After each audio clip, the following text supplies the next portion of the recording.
Дыялог аднадумцаў. Кіраўнік М'янмы з візітам у Менску. Пушкін замест беларускай драматургіі. РТБД анансаваў прэм'еру па-расейску. Крымінальны пераслед футбалістаў, экс-гульцы зборнай Беларусі у вышуку. Гэта аб'ектыў. Анастасія Русецкая. Вітаю і запрашаю.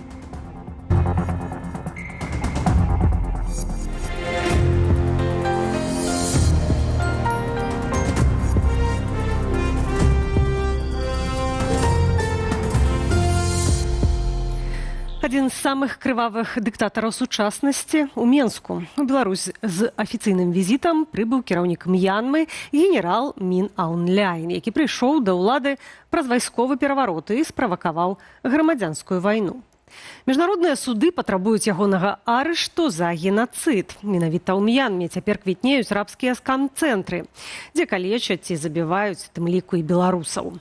Тым часам беларускія чыноўнікі называюць лідара хунты прэзідэнтам і будуюць супольныя бізнес-планы. Падрабязней з Міцерсмак. Чырвоная дорожка і ўрачыстая варта замест кайданкаў. Згодна з універсальнай юрысдыкцыяй, людзі ў пагонах мусілі арыштаваць міжнароднага злачынцу каля трапу самалёта. Але беларускія сілавікі выцягваюцца ў струнку і бяруць пад казырок перад генералам Мін Аун Ляйнам.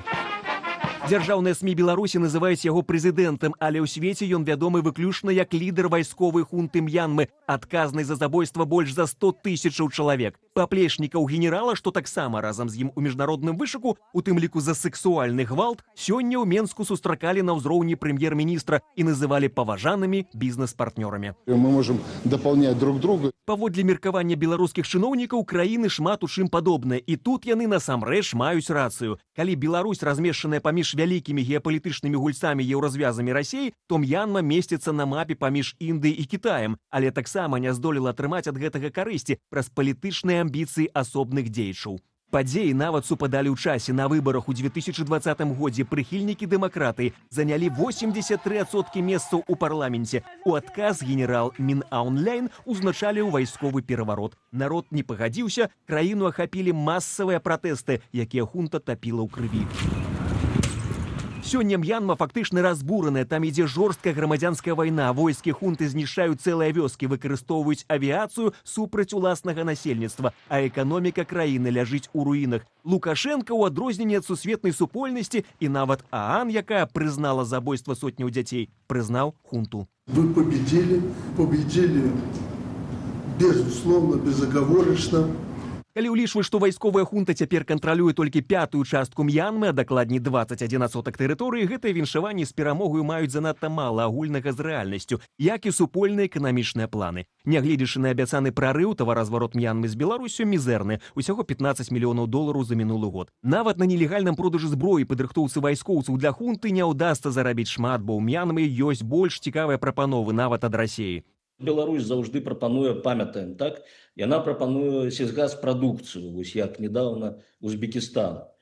Дык М'янма сама можа прапанаваць сельгаспрадукцыю. Яна, уласна кажучы, выжывае за кошт гэтага, за кошт сельскай гаспадаркі. Таксама паводле эксперта вайсковы рэжым М'янмы фінансуе сваё існаванне за кошт продажу прыродных рэсурсаў і маніпуляцый з валютаю. Фірмы-экспарцёры абавязаныя прымусова аддаваць валютную выручку дзяржаве паводле штучнага афіцыйнага курсу, які значна ніжэйшы за рынкавы. Таму беларускім партнёрам нават у гэтыя схемы не ўдасца ўлезці. Дарэчы, міністр замежных спраў Беларусі Максім Рыжанкоў вымушаны прапусціць сустрэчу паважанага беларускімі ўладамі госця з М'янмы, бо паехаў адпачыць у паўночную Карэю. Гэтай вясной КНДР наведаў Лукашенка і абяцаў безвізавы рэжым паміж рэжымамі. Але нават супрацу з міжнароднымі ізгоямі Менск не можа ажыццяўляць самастойна і вымушаны плыць у расійскім фарватары.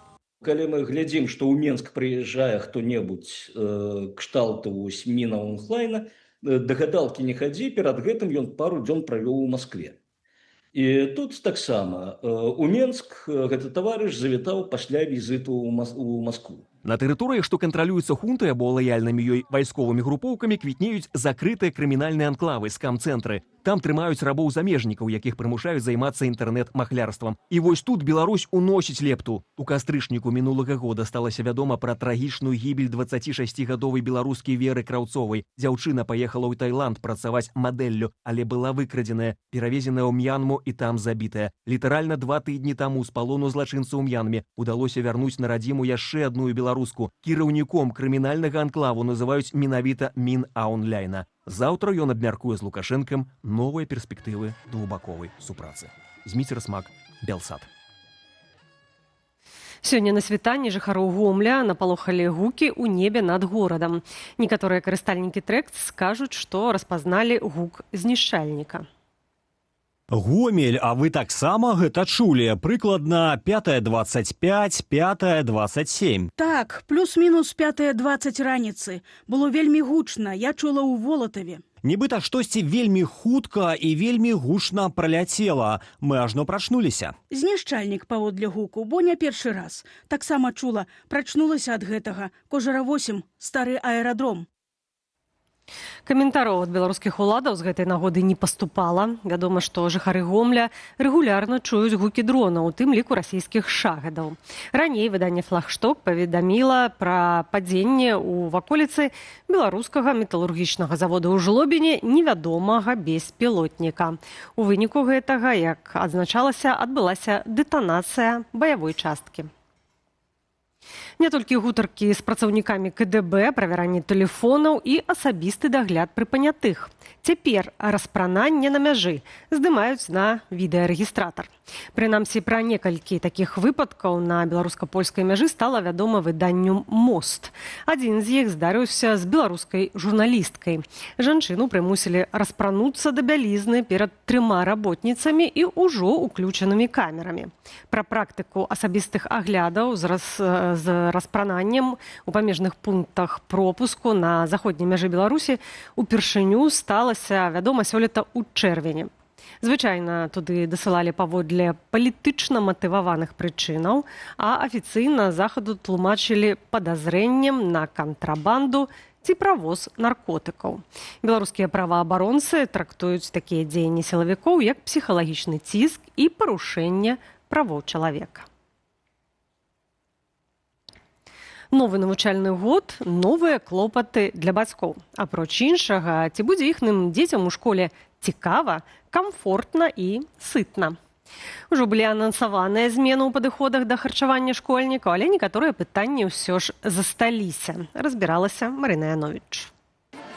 Чым бліжэй 1 верасня, тым гарачэйшыя абмеркаванні ў сацыяльнай сетцы Трэц. Сярод актуальных бацькоўскіх запытаў, ці павінна дзіця карыстацца школьнай сталоўкай, ці можна ад яе адмовіцца. Некаторыя ў адказах спасылаюцца на леташні каментар профільнай чыноўніцы з Мінадукацыі. Люцыя Міхальчук тлумачыла, харчаванне не абавязковае, дастаткова вуснай адмовы бацькоў. А на практыцы так далёка не ва ўсіх. Мы нічога не пісалі. Дзіця захацела, паела. Напрыклад, у панядзелак адзначылі. У аўторак не паеў, не адзначылі. Плацілі чыста за той дзень, калі еў. Менск. Пытанне. Бацькі адмовіліся нібыта вусна, а пасля напісалі скаргу ва ўпраўленне адукацыі, што іхнае дзіця не кормяць. Было такое ў нас. Як тады без заявы? Кропку ў гэтым пытанні нібыта паставіў намеснік міністра адукацыі Уладзімір Даўжанкоў на прэс-канферэнцыі 18 жніўня. Все решаемо. То есть питание школьное – это не обязательное требование. То есть желание самого ребенка, желание его официальных представителей, родителей. Поэтому может, конечно. Калі права на адмову існуе, то яно мусіць працаваць не толькі на паперы, упэўненая настаўніца Тацяна Крапіневіч. У жыцці ж некаторым бацькам даводзіцца пазмагацца за такое права. Это праблемныя бацькі заўсёды для школы. І я ведаю такія прыклады, калі аплату гэтага бясплатнага харчавання, калі б толькі не было тых пару адсоткаў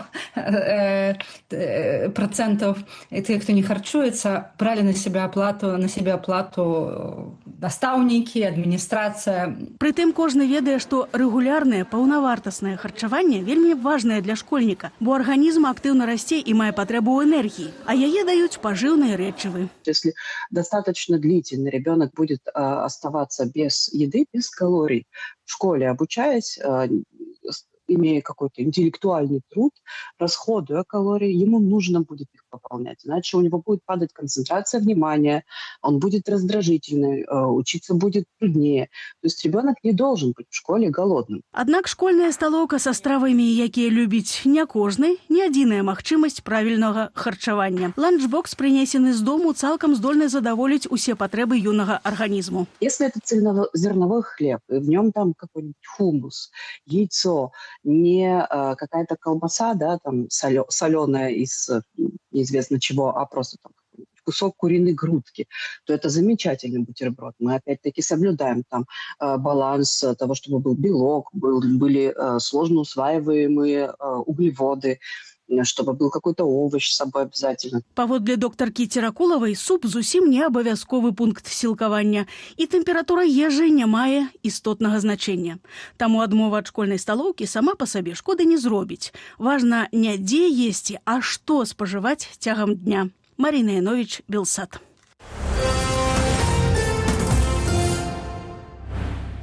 У рэспубліканскім тэатры беларускай драматургіі распачынаецца юбілейны 35-й сезон. Адкрываецца ён пастаноўкай мінулага сезону спектаклем «Ладдзя роспачы» паводле Караткевіча. А вось першая сёлетняя прэм'ера не па-беларуску і не беларускага аўтара. Гэта будуць маленькія трагедіі паводле Александра Пушкіна. Працягне Ірына Дарфійчук.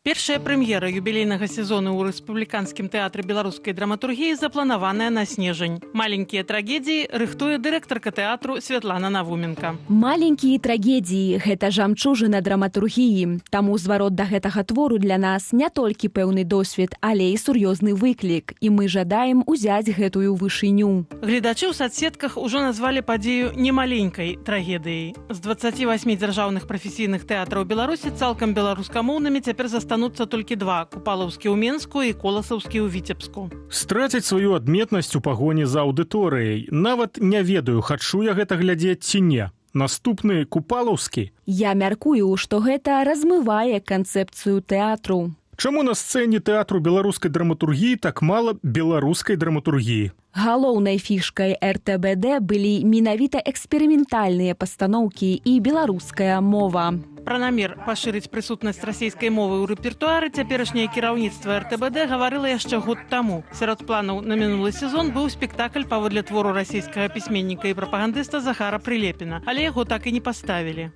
И в рамках такого специального проекта, назовем его РТПД по понеделках, понедельник же выходной день в театрах, как правило, мы попробуем сделать русскую классику на русском языке, возможно, с привлечением актеров из других театров. У Веры Эльсанны одолжим.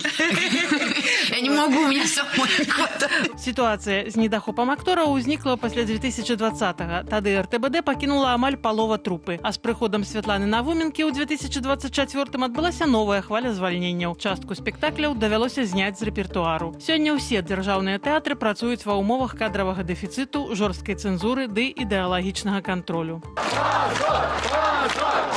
Першым жа наступствы расеізацыі зазнаў Купалаўскі тэатр. Пасля масавага сыходу трупы ў 2020-м вольныя месцы пачалі запаўняць акторамі з Расіі. А сёлета ў сакавіку мастацкім кіраўніком Купалаўскага стаў расеец Дмітрий Акімаў. Умацаванне супрацы з культурнымі установамі Расіі і замяшчэнне мясцовых спецыялістаў расійскімі асобна згадваецца ў маніторынгу беларускага пэну сярод тэндэнцыяў дзяржаўнай культурнай палітыкі.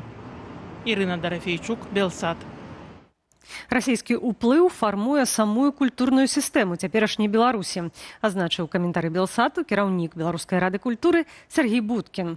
Узмацняецца праблема прызначэннем сілавікоў на кіроўныя пасады ва ўстановах культуры. На пераход тэатраў на расійскую мову ўплывае таксама эканамічны фактар.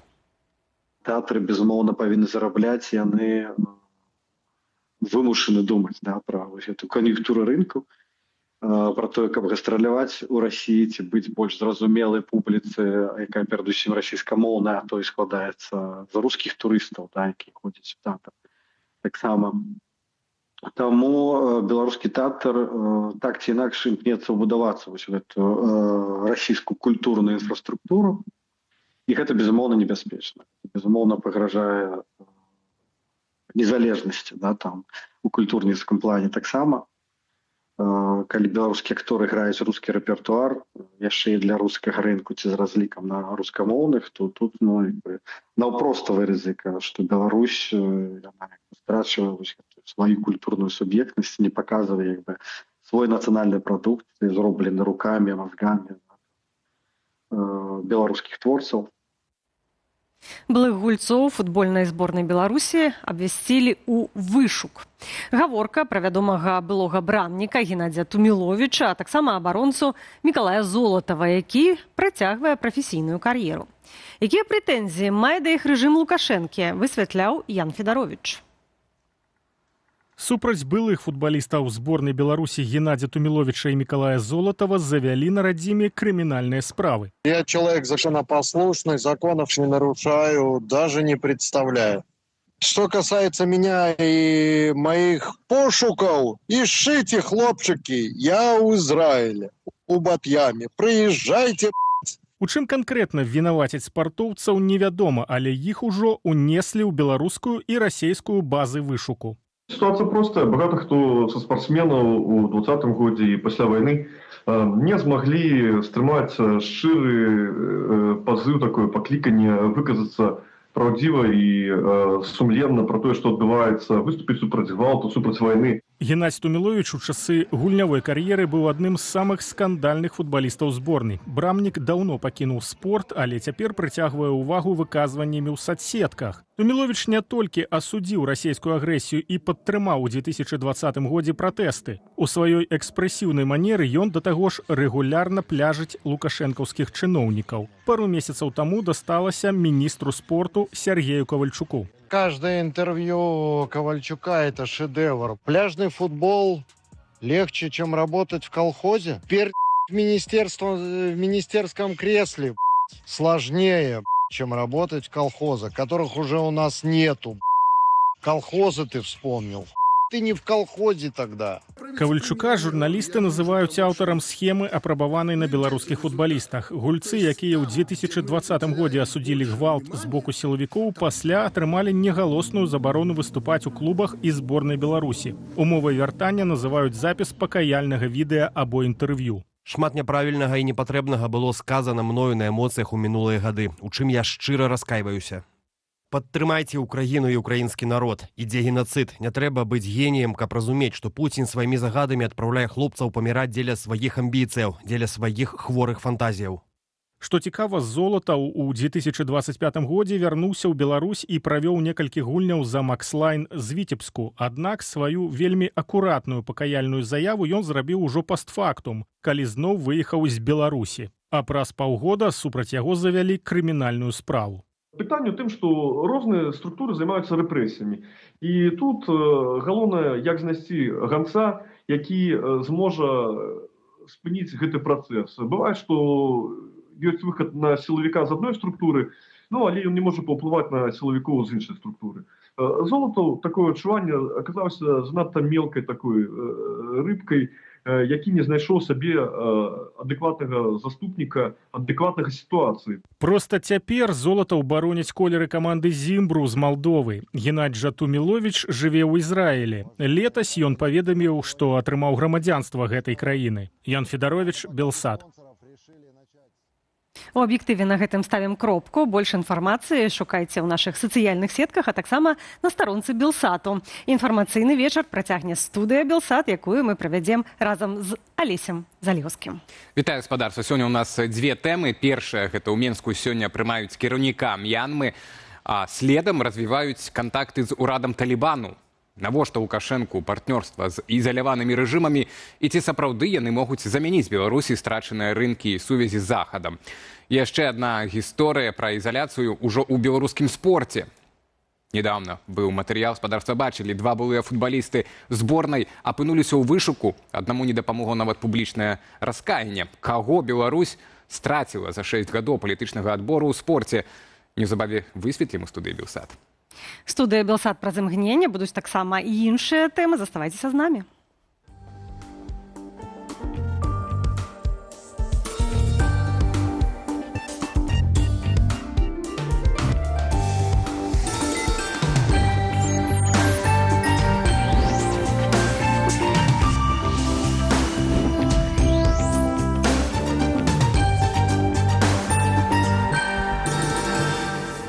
Гаспадарства, гэта студыя Белсат, Анастасія Русецкая, Алесь Залеўскі. І пачынаем традыцыйна з нашага апытання. Сёння мы пытаемся ў вас, ці заўзееце вы за спартоўцаў, якія выступаюць пад чырвона-зялёным сцягам. І даем вам 4 варыянты адказаў. Так, не, маю змяшаныя пачуцці і я не заўзятар. Калі ласка, бярыце ўдзел у нашым галасаванні. Галасаванне ананімнае, таму бяспечнае. І да гэтай тэмы мы яшчэ вернемся, а пакуль што...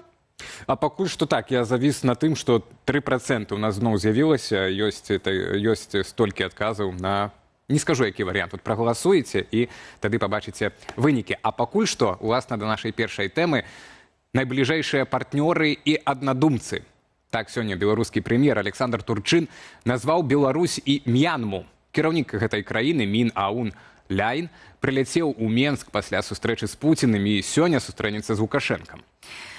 Так, сустрэча сапраўды запланаваная, і гэта не адзіны новы партнёр афіцыйнага Менску. У Беларусь скіраваліся і вялікая дэлегацыя ўраду Талібану. Што шукае Лукашэнка ў краінах, якія гадамі маюць міжнародную ізаляцыю? Валер Кавалеўскі неўзабаве ў нашай студыі. А пакуль фактура. З Мьянмай Менск хоча перайсці ад гандлю да супольнай вытворчасці. Сёння Турчин прапанаваў лакалізаваць там беларускія тэхналогіі і назваў сярод прыярытэтаў лёгкую прамысловасць, сельскую гаспадарку, фармацэўтыку і высокія тэхналогіі. Планы ўжо канкрэтныя, ад зборкі беларускіх трактароў да вытворчасці лекаў і нават абутку. Бакі маюць дарожную карту да 2028 года, адмянілі візы, а сёння ў Менску адкрываюць амбасаду Мьянмы.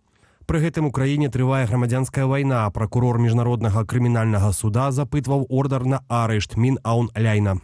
Яшчэ адзін кірунак – Афганістан. У Беларусь едзе дэлегацыя з 13 прадстаўнікоў ураду Талібану. Беларускія нафтапрадукты ўжо знайшлі там рынак, але Менск прапануе таксама сельгастэхніку і ўдзел у інфраструктурных праектах.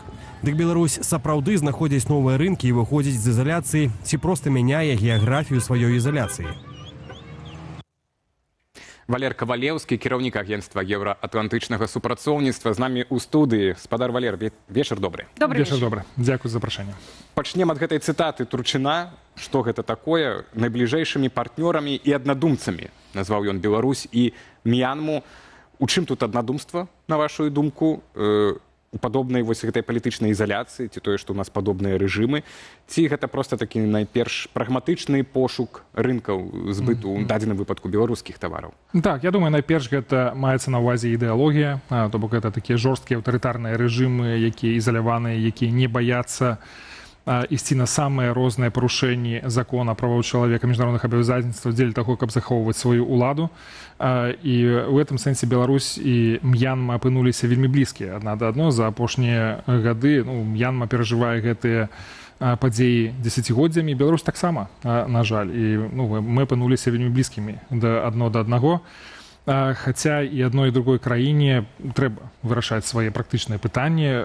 Тут трэба адзначыць таксама, што Мьянма з'яўляецца досыць хутка растучай эканомікай. Яны бедная эканоміка, але ўсё ж такі паказваюць някепскі рост, і ў гэтым сэнсе таксама могуць быць дзесьці прывабнымі для беларускай эканомікі, для беларускага ўраду. Ну і так, сапраўды Менск канкрэтна прапануе Мьянме ўжо не проста там трактары і абутак, а з тым жа абуткам, Белвестам. Это асобнае пытанне, што гэта такое нагу. Белвест, я нагадаю, гаспадарству мае пазыкі на 256 мільёнаў рублёў, але чамусьці ўрад вырашыў, што вось праз Белвест яны ўвойдуць в эту абутковую сферу Мьянмы і нібыта там нават лакалізаваць вытворчасць будуць. Апроч гэтага фармацэўтыка, тое, што цікавіць. Ну і тое, што не было афіцыйна заяўлена, але мы гэта мяркуем, што ёсць часткай магчымых інтарэсаў з боку Мьянмы, гэта зброя, напэўна. Наколькі вось гэта рэальны эканамічны рынок для Беларусі, ці Мьянма хоць у нейкай ступені здольная замяніць нашу ізаляцыю ад захада і страчаныя сувязі? Я думаю, ніводная краіна гэтай дальняй дугі, вось гэтых далёкіх краін глобальнага поўдня не здольная замяніць па-сапраўднаму нашых найбліжэйшых партнёраў. Еўрапейскія краіны, гэта і Украіна, і Польшча, і Літва, Латвія, найперш нашы самыя блізкія суседзі са сваімі эканомікамі, са сваёй камплементарнасцю з беларускім эканоміка, і гэта і сельская гаспадарка, гэта і вытворчасць там у самых розных галінах. Тут у гэтым сэнсе мы павінны памятаць, што гэтыя эканомікі, ці гэта Зімбабве, ці гэта М'янма, ці нейкія іншыя краіны, яны вельмі невялікія, у іх не такія значныя фінансавыя магчымасці дзеля таго, каб ажыццяўляць нармальны гандаль, і у Беларусі таксама няма значных фінансавых рэсурсаў, каб забяспечваць нармальныя экспартна-імпартныя аперацыі, доступу да свабодных фінансавых сродкаў дзеля таго, каб забяспечваць вось гэту бесперабойны гандаль не хапае. Таму ўсё адно мы прыйдзем да сітуацыі, калі гэтыя напрамкі гандлёва-эканамічнага развіцця з такімі краінамі яны будуць вельмі скупымі, яны будуць вельмі павярхоўнымі. Але цяпер мы маем шанец на вось гэты прарыў, пра які кажуць прапагандысты, бо пакуль што выглядае сапраўдным, М'янма зацікаўлена ў паглыбленні супрацоўніцтва. Я думаю, што такія перспектывы ёсць, але такія справы не робяцца вельмі хутка. Гэта калі ў самым лепшым выпадку мы пабачым добры эфект ад гэта праз некалькі гадоў. Пытанне, што з самой М'янмай будзе, хто там будзе кіраваць? Я думаю, што так будзе захоўвацца сітуацыя, ўсё ж такі там хунта трымаецца досыць упэўнена. Іншая справа, што Беларусі трэба вырашаць свае эканамічныя праблемы хутчэй, чым праз некалькі гадоў. Так, гэта закід на перспектыву, але каб М'янма вось сёння змагла выцягнуць беларускую эканоміку, я думаю, што гэта не так. Кітай, Інданезія, Бразілія, такія краіны, яны маглі б гэта зрабіць, але тут пытанне ў тым, наколькі яны самыя зацікаўленыя ў тым, каб быць такімі паравозамі для беларускай эканомікі. Ну, яшчэ Афганістан, трошачку пазней пра яго. Так, яшчэ удакладнім такі момант. Калі паглядзім на каляндар сустрэчаў, Лукашенко наведвае М'янму лістапад 25-го года, сёлета ліпень, 25 траўня быў у Менску міністр абароны М'янмы. Вось цяпер мы ізноў жа ў чаканні сустрэчы Лукашэнкі з кіраўніком М'янмы. Пра што кажа такі каляндар сустрэчаў? Ну, зноў жа, ідэалагічна блізкія, як бы праблемных пытанняў няма, там ніхто нікому не будзе выгаворваць за праблемы з правамі чалавека, дэмакратыі ў гэтых краінах. Ёсць таксама аснова для супрацоўніцтва такіх рэжымаў, гэта ваенна-тэхнічнае супрацоўніцтва, а тут Беларусь мае пэўныя напрацоўкі і, в прынцыпе, заўсёды ВПК Беларусі быў досыць перадавым сярод постсавецкіх краін і ў цэлым у свеце, можна сказаць, што былі свае нейкія напрацоўкі. І такім сумнівным краінам, якія абкладзеныя санкцыямі і не могуць закупаць, напрыклад, тэхналогіі ці ўзбраенне ваеннае ў іншых краінах, то Беларусь гэта такі някепскі варыянт для супрацоўніцтва пасярэдзіне паміж такімі найлепшымі гульцамі, найбольш сур'ёзнымі гульцамі на рынку ўзбраенняў, як Злучаныя Штаты, напрыклад, Великабрытанія і іншыя. Тут Беларусь такая някепская альтэрнатыва для такіх аўтарытарных рэжымаў. Далей у нас на чарзе талібы яшчэ Афганістан. Паралельна ў Менск едзе дэлегацыя. Ну і Афганістан цікавіць Беларусь нафтапрадуктамі, сельгастэхнікай, інфраструктурай, все падобна. Ну тут маем толькі яшчэ трошкі больш фактуры. Reuters паведамляў пра нават канкрэтна, што там 250 тысяч тонн паліва ўжо прыходзіла ў гэтую краіну з Расіі праз Беларусь. Так што тут мы можам яшчэ тут эксперты кажуць пра тое, што Расія цяпер зменшыла свае пастаўкі праз праблемы ў сябе самой жа, таму і тут могуць быць і рост паставак нафты з боку нашай краіны. Што яшчэ, у чым яшчэ могуць, в прынцыпе, супрацоўнічаць такія рэжымы, як лукашэнкаўскі і талібы? Ну, вось тое, на што я звярнуў увагу, калі даведаўся пра прыезд дэлегацыі Талібана ў Беларусь, это тое, што у чэрвені дэлегацыя Талібана была ў Брусэлі, дзе яны вялі перамовы з еўрапейскай камісіяй па розных пытаннях: тэхнічнае супрацоўніцтва, консульскае супрацоўніцтва. Все ж такі Афганістан гэта не малая краіна, яна па-свойму важная для розных дзяржаў, для розных нацыянальных урадаў, у тым ліку па пытаннях сацыяльнага кшталту, права жанчын, напрыклад. Это тое, што вельмі моцна прыцісняецца ў Афганістане і вельмі многім хацелася. Там нельга вучыцца нават і выходзіць з дому нават, здаецца. Ну там вельмі жорсткія правілы. І зноў жа можна, канешне, крытыкаваць, можна выбудоўваць дыстанцыю і не размаўляць з гэтымі людзьмі, а можна ўсё ж такі знаходзіць нейкія падыходы і ўплываць на іх праз такія пытанні не палітычныя, наўпрост не крытыкуючы, але ўцягваючы ў іх некую размову. Гэта Брусэль. А калі казаць пра Менск і талібы, что у нас это? Вот вы сказали, что Мьянма это на перспективу, на некалькі год мы теперь закидываем, а ў выпадку з талібамі гэта які від супрацоўніцтва, якая перспектыва? Так само, это не на сегодня, не сегодня на завтра, что, як можно сказать, все ж таки так само вельми маленькая экономика, одна з самых беднейших краін свету. Казаць про тое, что талібы стануць моцным гандлёва-эканамічным партнёрам, я думаю, что гэта малаверагодна, але я вельмі сумняюся, что беларускі бок на гэтых перамовах будзе ўздымаць пытанні правоў жанчын. Напрыклад, ці любыя пытанні ўнутрыпалітычныя ці ўнутрыграмадскай павесткі дня Афганістана, гэтаксама як і талібы не будуць пытацца пра палітычных зняволеных у Беларусі там ці пра новыя выбары. Таму гэта будзе прагматычнае пытанне, што мы можам адзін аднаму даць, што можам зрабіць, каб адказаць на нейкія крытычныя пытанні сённяшняга дня. Думаю, что и одной, и другой краине в пэўным сэнсе выгодно мець такія контакты, каб падкрэсліць разнастайнасць, свою суб'ектнасць, неізаляванасць. І гэта таксама ёсць на павестцы, я думаю, у падкорцы кожнага такого ізаляванага дыктатара. Што можна зрабіць, каб паказаць, што я насамрэч сустракаюся з рознымі краінамі. Менавіта, калі мы кажам пра ізаляцыю і пра пошукі міжнароднай супрацы Лукашэнкі на сёння, то маем такую сітуацыю, што вядома, да канца года мае запрацаваць амбасада Беларусі ў Мьянме. У гэты ж самы час Беларусь плануе закрыць амбасаду ў Фінляндыі. Так? Менавіта гэта вынікае з запісу ў нацыянальным рэестры прававых актаў, пастанова ўраду ад 20 жніўня. Сам тэкст гэтага нарматыўна-прававога акта яшчэ не апублікавалі, так? То бок мы яшчэ пра гэтае рашэнне ад Савета міністраў не пачулі. Тым не менш, як вы ацэньваеце вот гэты кірунак дыпламатычнай супрацы Менска на сёння? У пэўным сэнсе негатыўна і крытычна, таму што мы разумеем і ведаем Фінляндыю як краіну, адну з найбольш перадавых краін у свеце у плане развіцця чалавечага капіталу і ў плане адукацыі, у плане эканомікі, краіна, якая пастаянна трапляе ў рэйтынг самых шчаслівых краін у свеце, і тут, калі Беларусь адтуль сыходзіць, можа падацца, што ў нас ужо пераізбытак гэта шчасце ў Беларусі, што нам не трэба вучыцца ў фінаў чамусьці. Але, конечно, хацелася б, каб Беларусь больш брала ад такіх перадавых краін, тым больш, што краіны поўначы еўрапейскай, яны у цэлым зацікаўленыя ў супрацоўніцтве з Беларусю. Некалі мяне вельмі здзівіла такая ацэнка шведскіх дыпламатаў у Стакгольме, якія сказалі, мы разглядаем Беларусь як свайго суседа.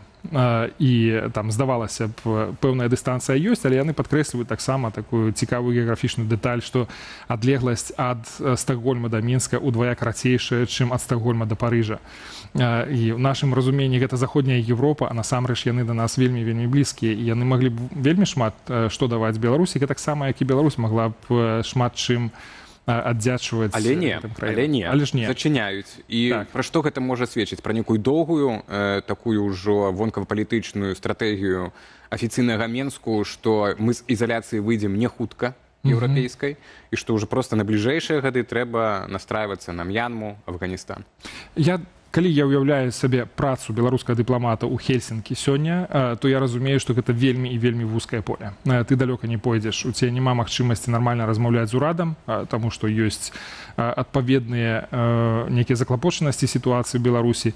Дыпламатычны корпус таксама займаецца сваімі справамі, бізнесы вельмі насцярожана ставяцца, таму што ёсць санкцыі еўрапейскія, якія вельмі моцна абмяжоўваюць магчымасці для развіцця бізнес-сувязяў, то фактычна ты стаіш пасярэдзіне такого выпаленага поля, і табе няма куды звярнуцца. То бок там павестка, яна вельмі моцна звузілася. Але пры гэтым нагадаю, што Беларусь адчыняе наноў амбасаду ў Славакіі, у Браціславе. Гэта адбываецца літаральна, вось зараз яны павінны там эту амбасаду адкрываць. Але тут ёсць такі ідэалагічны складнік. Ўсё ж такі яна закрывалася пасля 20-го года таму, што была крытыка, таму што там амбасадар Лішчэня сышоў адтуль. А цяпер яны адкрываюць, таму што Славакія прыслала свайго амбасадара. Як бы такі жэст у адказ, яны хацелі б нейкую прысутнасць сваю там забяспечыць. То бок, я не магу сказаць, што тут адназначная палітыка на тое, каб сыходзіць з Европы, закрываць любыя сувязі, і яны там не бачаць перспектыў. Але я таксама не магу крытычна ставіцца да такіх ідэй, як адкрываць амбасады Украіны глобальнага поўдня. Іншая справа, што за гэтым стаіць, ёсць там сапраўдная праграма развіцця гэтых адносінаў, калі яны будуць даваць эканамічны і палітычны эфект для самой краіны, для самой Беларусі. Тут я маю пэўны сумнеў, што гэта можа... А ці на вашу думку, вось менавіта дыпламатычная сцежка, гэта сцежка для уплыву на Лукашэнку сёння можа быць? Таго ж еўрапейскага. Я думаю, што так. Мы гэта бачым на прыкладзе тых же самых амерыканцаў, якія развілі такі дыялог насуперак многім фактарам, насуперак непрызнанню, насуперак паводзінам Лукашенко, насуперак падтрымкі яго вайны супраць Украіны, і тым не менш яны пачалі гэтую размову, яны дамагліся значных поспехаў у сэнсе вызвалення палітвязняў. Хаця мы бачым, што нават на самым высокім узроўні ім не атрымалася пакуль адкрыць амбасаду беларускую ў Менску. Хоць здавалася б там... Амерыканскую амбасаду ў Менску. Так вось пытанне, чаму застапарыўся вось гэты дыялог, пра які вы кажаце, што яго развілі? Яго развілі да сакавіка. У сакавіку былі першыя анонсы ад спадара Кола, прадстаўніка Вашынгтона па Беларусі, што неўзабаве будзе новы чарговы раунд. Іх так і не адбылося. І хоць Діксе днямі Кол зноў засведчыў, што так, даслоўна так, неўзабаве будуць новыя вызваленні, але відавочна, што штосьці адбылося паміж ЗША і Беларусю. Што... Я думаю, што, ну, па-першае, кажу гэта як чалавек, які адсочвае гэтыя працэсы і камунікуе з амерыканскім бокам на пастаяннай аснове. 4 тыдні таму я быў у Вашынгтоне, былі зноў жа кансультацыі ў дзярждэпартаменце, дзе мы абмяркоўвалі ў тым ліку і пытанні вось гэта перамоўнага трэку па вызваленні палітвязняў. Гэтая праца працягваецца, адбываюцца пастаянныя кантакты паміж Валентинам Рыбаковым і Джонам Коулам. Мы бачылі таксама гэта ў паведамленнях Лукашэнкі, які сустракаўся з Рыбаковым, які нагадаў усім і пацвердзіў, што ўсё нармальна і справа вядзецца. Іншае тое, што я думаю, што зараз запаволіла, это два фактары. Па-першае, стаўкі вельмі высокія, бо можа ісці пра тое, што яны, бакі спрабуюць фіналізаваць гэтую працу. І абодва бакі будуць настойваць на тым, каб атрымаць максімум ад гэта. З амерыканскага боку это вызваленне большай колькасці людзей, з беларускага боку змягчэнне рэпрэсіўнай палітыкі. Магчыма, і гэта таксама, хаця я не магу сказаць, што на сённяшні дзень гэта ад пачатку на парадку дня амерыканцаў было толькі вызваленне людзей. Пытанне рэпрэсій так не ставілася. Ці будзе гэтае пытанне закранутае, мы даведаемся па выніках гэтых перамоў. Беларускі бок, адпаведна, хацеў бы, каб як мага больш санкцый было знята, каб атрымаць гэты эканамічны эфект, ну і палітычны таксама. Другі фактар, які паўплываў у пэўным сэнсе, гэта змена складу асабовага дыпламатычна з амерыканскага боку. Крыс Сміт, які пачынаў гэты працэс, сышоў на другую пасаду. Змяніліся іншыя людзі, навокал якой, які вялі тэхнічную працу, якія ўсё ж такі з'яўляліся такімі важнымі рухавікамі гэтага працэсу. Гэта непазбежна будзе ўплываць на тое, як развіваецца гэтая справа. Запаволенне такое яно будзе выглядаць досыць лагічным. Таму не хацелася б рабіць гэтай трагедыі, хаця я разумею, што многія родныя, найперш самыя палітвязні, чакаюць добрых навінаў. Ну, але тут трэба вытрымаць сваю вытрымку, можна так сказаць, і дачакацца добрых навінаў. Мы ўсе гэта чакаем, мы бачым, як усе уважліва адсочваюць кожны сігнал з боку Коула, калі нават кароткае слово «так». Вось менавіта. Спадар Валер, мусім ужо развітвацца. Хаця можна было бы яшчэ працягваць, так, якія перспектывы ў нас з той жа самай Еўропай, так, застаюцца. Дзякуй вялікі за размову. Валер Кавалеўскі, кіраўнік агенцтва еўраатлантычнага супрацоўніцтва, быў з намі ў студыі. Мы размаўлялі пра апошнія планы Менску датычна М'янмы, Афганістана і амбасады ў Фінляндыі. Дзякую. Дзякую вам. Ну і да наступнай нашай тэмы. Спадарства, хто яшчэ не прагаласаваў у нашай апытанцы, зрабіце гэта, калі ласка. Акурат мы падыходзім да яе, і неўзабаве нават спадар Геннадзь Туміловіч пачуем голас у нашым эфіры. Але спачатку давайте раскажам, пра што гаворка. Спачатку трапіць у чорны спіс, пасля публічна раскаяцца і вярнуцца ў беларускі футбол, а ўрэшце ўсё адно апынуцца ў вышуку. Так скончылася гісторыя былога гульца нацыянальнай зборнай Мікалая Золатава. Але гэта толькі адзін прыклад таго, як палітыка пасля 2020 года ўмяшалася ў беларускі спорт. Што за гэтыя 6 гадоў страцілі зборныя і клубы? І ці з'явілася ў Беларусі новае пакаленне спартовых зорак? Адразу двое былых гульцоў нацыянальнай зборнай Беларусі апынуліся ў вышуку. Мікалай Золатаў пасля 2020-го крытыкаваў улады, а пасля пачатку паўнамаштабнай вайны адкрыта падтрымаў Украіну і трапіў у чорны спіс беларускага спорту. Каб вярнуцца ў беларускі футбол, Золатаў пазней публічна раскаюся. Але цяпер яго ўсё адно шукаюць паводле крымінальнай справы. А 19 жніўня ў расійскай базе вышуку з'явіўся і Геннадзь Туміловіч, белы брамнік зборнай і найлепшы футбаліст Беларусі 2001 года. Ён жыве ў Ізраілі, і беларускія ўлады крытыкаваў яшчэ задоўга да 2020-го. Пасля выбараў больш за 200 прадстаўнікоў беларускага спорту падпісалі ліст супраць гвалту. Далей былі звальненні, арышты, эміграцыя і чорныя спісы. Каго за 6 гадоў беларускі спорт страціў і што атрымаў ад палітычнага адбору? І вось як пракаментаваў сваё знаходжанне ў базе вышуку легендарны беларускі брамнік Геннадзь Туміловіч. Ну, это так я, конечно, не ставлю. Будем, сначала надо узнать, что они от меня хотят. Вот. Если это опять дурь министра туризма, это одна ситуация. Но один которому не имется все, понимаешь? Дегенерат, которого я называю так, и он этого заслуживает.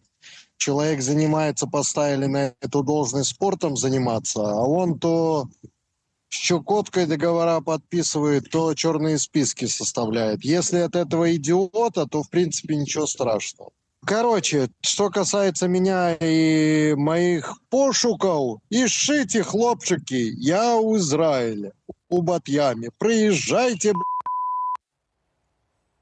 Так, это наш легендарны брамнік нулявых, канца 90-х, Геннадзь Туміловіч, пра тое, што ён знаходзіцца ў базе вышуку, міжнароднага вышуку. Імаверна, за палітыку такія мы можам зрабіць высновы.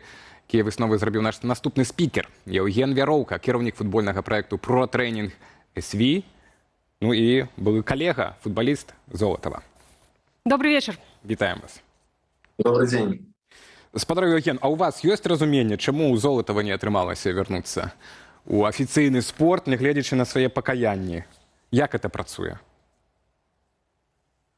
Ну, насколько я знаю, он до сих пор в спорте, просто играет в Молдове. Ну, я кажу официальный, так это мы называем. Официальный спорт, вот державный спорт, так. В Беларуси, да. Ну, иногда не хватает покаяльных видео, чтобы тебя вернули. Ну, вот у нас, наших крыніцаў, есть такая версия, что у многих футболистов, которые падтрымалі протесты ў 2020-м, был свой дах над головой. МУС, КДБ ці іншая структура. І вот пасля пакаяння менавіта гэты дах дапамагаў вярнуцца футбалістам у афіцыйны спорт, каб іх там крымінальныя справы пазакрывалі. Вось у выпадку Золатава гэты дах нібыта не спрацаваў, працёк.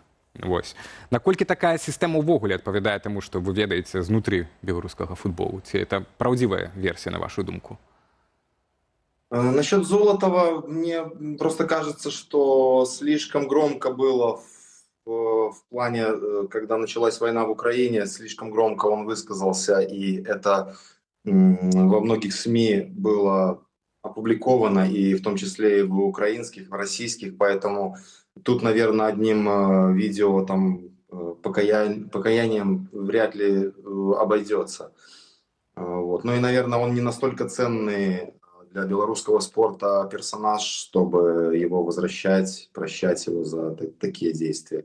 Но, насколько я знаю, по поводу крыши от структур, ну, скорее всего, у кого-то просто есть знакомые, да, и которым просто спустили на тормозах какие-то определенные слова. И опять-таки тут все зависело от контекста, насколько громкие эти слова были. Поэтому кого-то, да, просто закрыли глаза и не продолжают тренироваться, там, играть, либо тренировать, а кому-то не разрешили. Вот и все. Ну да, ну так паказальна, каб ведалі, што такое можа быць, напрыклад, пакаральна. Мінула 6 гадоў, спадару Яўгена, я хацеў бы, вот, ці можам ужо падсумоўваць гэты перыяд у беларускім спорце 6 гадоў пасля вось гэтых пратэстаў, пасля таго, як шмат вельмі спартоўцаў сышло з дзяржаўнага, афіцыйнага спорту, выступілі з крытыкай палітыкі, уладаў агулам.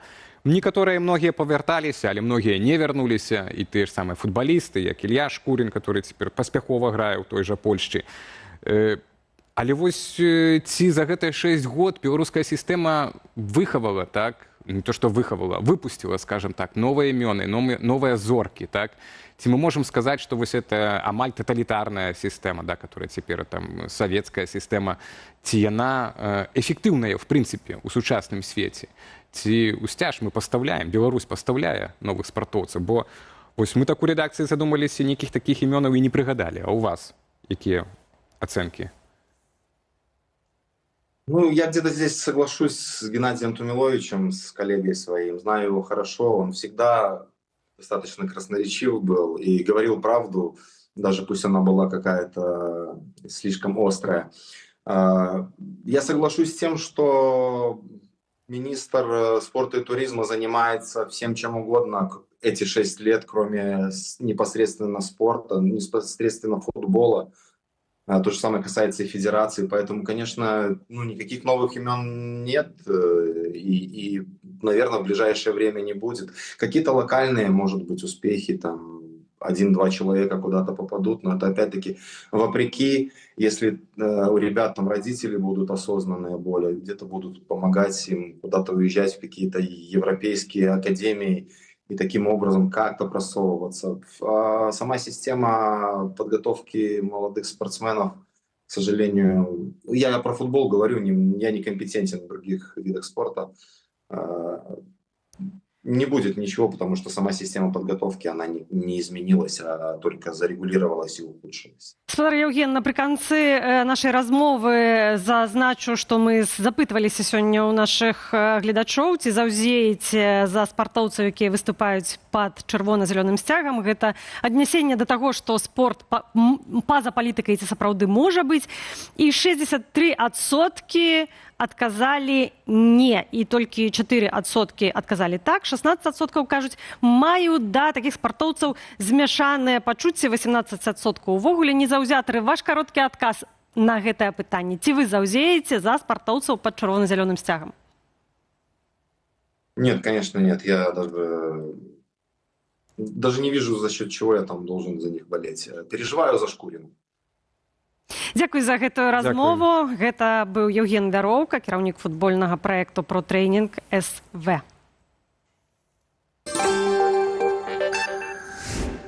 Ну а цяпер час прыгледзецца да навінаў з жыцця рэгіёнаў Беларусі. Гэтую рубрыку, нагадаем, мы рыхтуем разам з калегамі з Багамедыя і пачнем з Магілёва, дзе моцныя летнія дажджы выпрабавалі на трываласць інфраструктуру. Каля мікрараёну Юбілейны стыхія размыла ўмацаванні моста цераз Дняпро. На адным з адхонаў масіўныя бетонныя пліты страцілі апору і спаўзлі ўніз, а вымыты пясок засыпаў пешаходную сцежку. У гарадскіх службах патлумачылі, патокі ліўняў пашкодзілі сістэму водазабеспячэння. Пасля чаго вада пачала вымываць пясчаны насып. Аднавіць схіл абяцаюць у верасні-кастрычніку, аднак такія тэрміны выклікалі трывогу і іронію магілёўцаў. А ён наогул да кастрычніка не абрынецца, задаюцца пытаннем у соцсетках гараджане і наракаюць, што так званы новы мост ужо даўно іржавее і патрабуе нармальнага своечасовага догляду, а не чакання новых восеньскіх ліўняў. А вось ва ўздзе, гэта ўжо Меншчына, людзі выпрабоўваюць сваё цярпенне не праз рамонт, а дзеля свежага мяса, за якім трэба гадзінамі выстойваць пад вольным небам у чаканні аўталаўкі. Кожны чацвер тут паўтараецца адна і тая ж карціна. Фургон стаўбцоўскага мясакамбінату прыязджае о 10:30, але пенсіянеры прыходзяць займаць чаргу яшчэ о 6 раніцы. Рэч у смачных стаўбцоўскіх субпрадуктах па даступных цэнах. Асабліва хутка разбіраюць лавічныя рэбры і шчокі.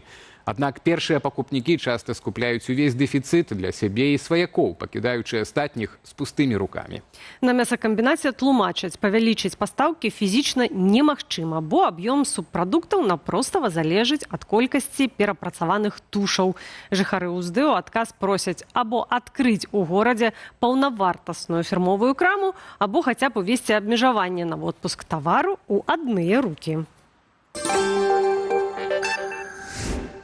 Гэта было коротка пра жыццё ў рэгіёнах, прынамсі двух, на Меншчыне, так, і першая ў нас Магілёўшчына. Так, Магілёў. Ну, а цяпер да больш глыбокай тэмы, да больш грунтоўнай. Пераслед за прафесію, адзіночная камера, а потым гвалтоўны вываз з Беларусі. У выдавецтве «Сведкі» сёння выйшла кніга журналіста і былога палітвязня Ігора Карнея «Інкамунікада. Катаванне адзінотай». Гэта сведчанне пра рэпрэсіі і пра тое, як захаваць чалавечую годнасць ва ўмовах турмы. Пра свой досвед і жыццё пасля вызвалення Ігар Карней распавёў нашай калезе, таксама былой палізняволенай Кацярыне Андрэевай. Вашай увазе. Спадар Ігар, чаму вы вырашылі напісаць кнігу пра свой досвед і як з'явілася гэтая ідэя? Недзе падсвядома разумеў, што магчыма, будуць прапановы, яшчэ седзячы і ў СІЗА, і ў калоніі, і тым больш у штрафных изолятарах.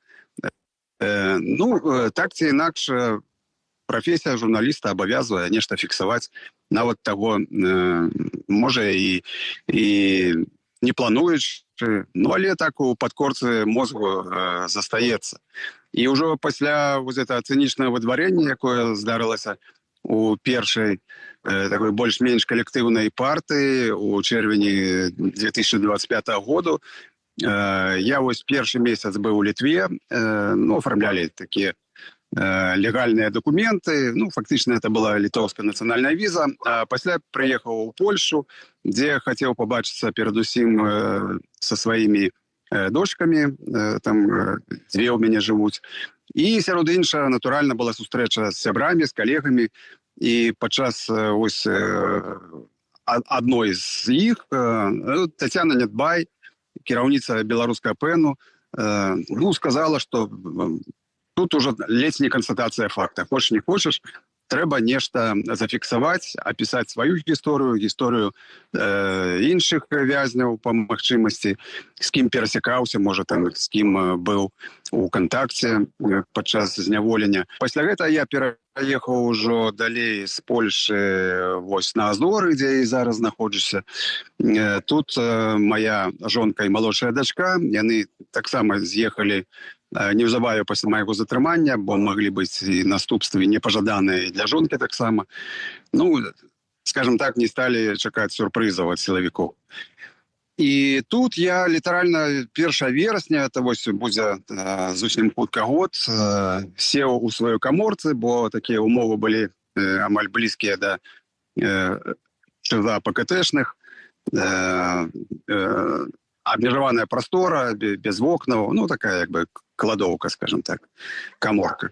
І там я за 2 месяцы на гарачых успамінах все это зафіксаваў. Інкамунікада, катаванне адзінотай. Чаму менавіта такая назва была абраная для гэтай кнігі? Што дало першы штуршок да напісання? Фактычна ўвесь свой тэрмін адбыў у камеры адзіночцы. Спачатку штрафны изолятар, потым памяшканне камернага тыпу, потым у ПКТ гэта ўсё таксама драбілася ШЗА. І гэта сапраўды выпрабаванне, тым больш, што літаральна перада мной у адной з камер, можа нават у той, дзе і я быў, таму што памяняў некалькі камер, памёр Вітольд Ашурак. Таму гэта катаванне адзінотай, яно не толькі фізічнае, яно псіхалагічнае. І гэта даволі так нялёгка перажыць, асабліва не ведаючы, што там з тваімі сваякамі, таму што седзячы ў ШЗА, натуральна, няма ніякіх ні ліставанняў, ні спосабаў кантактаваць са знешнім светам.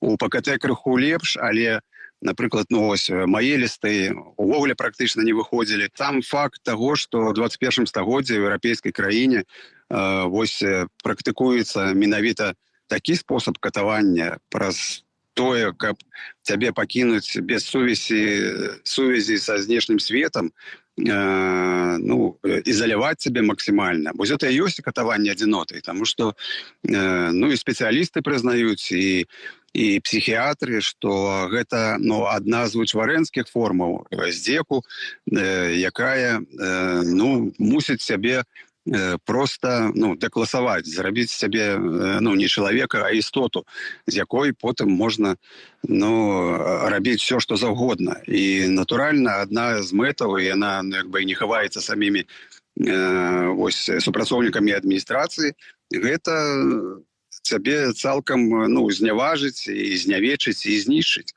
І пакінуць сябе абалонку гэтую чалавечую, хаця насамрэч у цябе унутры застаецца ўжо пустэча. Вяртаючыся да кнігі, які фрагмент даўся вам найцяжэй? Што з вашага досведу было больш складана апісаць менавіта літаратурна у кнізе, прапусціць праз сябе яшчэ раз?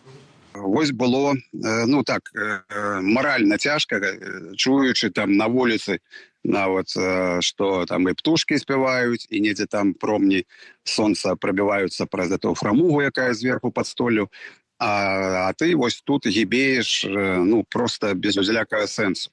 І таму вось там былі такія перыяды, што ўжо хапаўся там за усялякую магчымасць хоць нешта чалавечае ў сябе адчуць, і калі пачынаеш там сапраўды ўжо размаўляць там з мухамі, там з павукамі, то гэта такая ўжо даволі небяспечная з'ява, тым не менш трэба ўтрымацца і не пераваліць за той бок вось этой умоўнай рысы, пасля якога пачынаецца просто такое упадніцтва. То калі я ўжо быў у ПКТ, я мог гэта, не надта спадзяючыся, што ён выйдзе на вонкі, але расказаць сваёй там малодшай дачцэ, як я, напрыклад, сябраваў з мухай. Калі я, седзячы ў ПКТ, атрымаў ліст ад жонкі, што і пацвердзілі лейкемію, то гэта было вельмі складана перажыць. Я ўдзячны, што медыцына мясцовая, яна аператыўна і эфектыўна умешалася, і мы з жонкай зараз працягваем жыць, радавацца адзін аднаму, і толькі вось гэтыя ўспаміны негатыўныя, яны хай толькі там і застануцца у гэтай хроніцы. Але вось у такія цяжкія часы, прайшоўшы праз такія выпрабаванні, што давала вам сілы? У кнізе ёсць і раздзел такі асобны, называецца «Апора». Апора – гэта ёсць людзі, якія у цябе вераць, якія цябе не кінулі. Нават калі яны не могуць выказаць это словамі, знаходзішся ў Беларусі, і дагэтуль любое, напэўна, ухваленне можа для іх кепска скончыцца. Зараз я на Азорах, это самая вялікая выспа Сан-Мігель, куды моя жонка з дзіцём малодшым нашым пераехалі, фактычна адразу там пасля майго затрымання. Мы тут былі як турысты у траўні 2023 года. Это апошняе месца, куды мы патрапілі. Жонцы спадабалася, і яна вырашыла, што тут можна сябе знайсці там, калі не з нуля, то прынамсі з некай такой прамежкавай ужо катэгорыі. Тым больш тут ёсць беларусы, якія дапамаглі і з легалізацыяй, і з першымі такімі побытавымі момантамі. І тут ёсць, як і ўсюды, будаўнічая галіна. Яна такая, скажем, можа, не самая там вялікая грунтоўная, таму што в асноўным людзі будуюць свае дамы, там невялікія, тут шматпавярховая забудова. Гэта, такая не масавая. І в асноўным это такая рэновацыя ўжо гатовых будынкаў. Азоры, Партугалія, праца ў будаўнічай галіне. Для вас гэта прамежкавы выбар, часовы, і вы чакаеце вяртання ў Беларусь, або збіраецеся застацца і працягваць новае жыццё ўжо на новым месцы у Партугаліі? Ніколі не хацеў быць мігрантам, ні з якой прычыны, і таму гэта 100%, што гэта вымушаная такая паўза, якая, як кажуць, да лепшых часоў. І я, натуральна, мару не глядячи там на ўзрост, все-таки при нормальных еще фізічных кандыцыях вярнуцца дадому у Беларусь і там быць карысным самой краіне. Я оптимист и все-таки веру, что перемены непозбежные и не такие режимы валились, и тому рано или поздно все-таки на нашей территории той усталюется абсолютно нормальный европейский демократичный лад. Ігор, аби так і було. Ось аби так і було. Ну а пакуль ставим кропку. Але ў Партугаліі. Але ў нашым выданні пакуль ставім кропку. На сёння дзякуем спадарству за ўвагу, за тое, што былі гэты час з намі. Для вас працавалі Анастасія Русецкая. Ну і я, Алесь Залеўскі. Дзякуй вялікі вам. Зычым добрага вечара. Пакуль.